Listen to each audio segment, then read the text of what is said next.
And for many years, as a priestess of Oshun, I would help women conceive. Oshun is the Orisha that we go to help women with their fertility, to help them to transition from maiden to mother, and really tapping into her spiritual medicine in order to increase our fertility. As a priestess, I would work mainly with energy work. I would do cord cutting, womb washes, womb work, intimacy work, herbalism, yoni steaming, lots and lots and lots of beautiful, embodied spiritual wisdom. 100% of the women in my care not only conceived and gave birth to healthy babies, it just so happened that all of the babies were cute. I don't know what it is, but it was a thing. All of them very cute. And so I love and enjoy this work. I do believe I was incarnated to this earth to help women to conceive and to increase fertility. A few years back, I got a client by referral. And this client was not interested in doing the spiritual and the energy work to conceive, to call in her baby. She was a woman who had some very deep health concerns, some health issues going on with her body. And I decided very quickly that I was not the person for her. She was out of my scope of care, and that she should concentrate more on her body and work that way. Then a next woman came directly after her, and it was the same thing. She had a chronic disease going on, something with her body. I can't remember the details, but it was something with her body that she didn't need just the energy work. She needed more focus on the science, on her diet, specificities when it came to her unique fertility journey that was very detailed with hormonal health.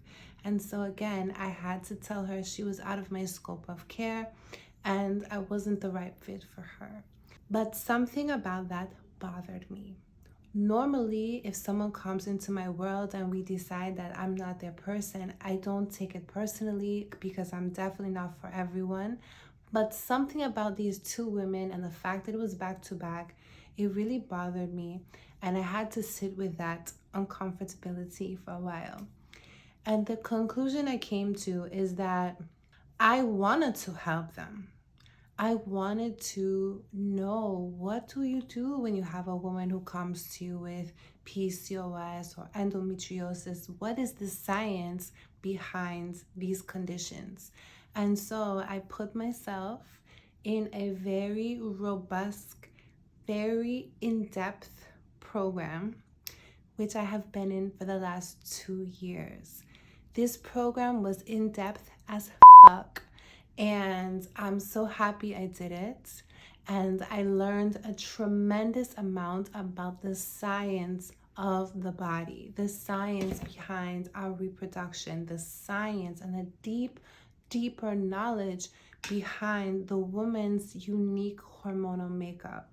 And when it comes to hormonal health, both for the man and the woman when they're on their conception journey. I just graduated.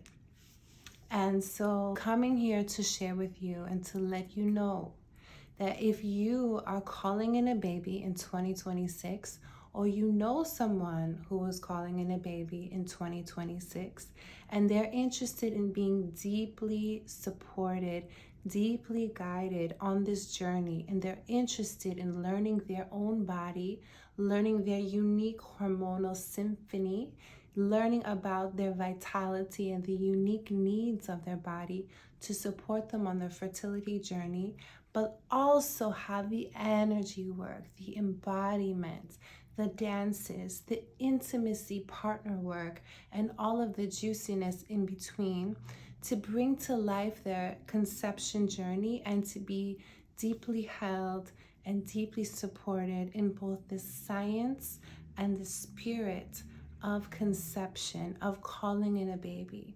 And if you're interested in working with me in a very high touch way, then follow the link in the bio. If you know someone who's interested in working in this manner and wants to call in their baby in 2026, follow the link in my bio. There's an application. I'll be very honored to support you in your conception journey, in your journey to calling in your baby. Peace and love.